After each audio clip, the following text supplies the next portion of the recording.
How robots are transforming our world. How robots are changing the world.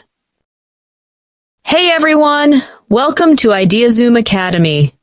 Today we're exploring the exciting world of robots. From factories to hospitals, robots are helping humans in amazing ways.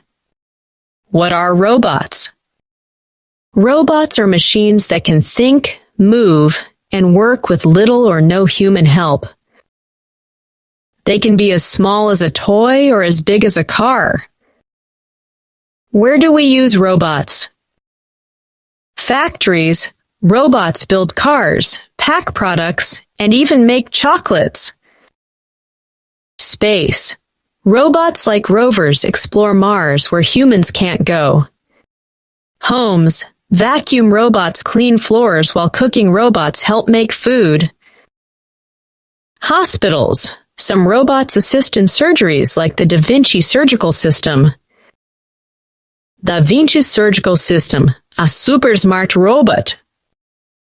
Imagine playing a video game, but instead of a game character, a doctor controls tiny robotic arms.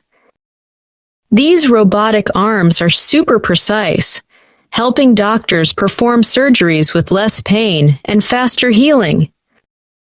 It's like giving a doctor super steady hands to work inside the body. The future of robotics. Self-driving cars, delivery drones, and AI-powered assistants are shaping the future. Maybe one day we'll even have robot teachers. Robots are making life easier and better. What robot would you like to see in the future? Comment below. Like, share, and subscribe to IdeaZoom Academy for more exciting science videos.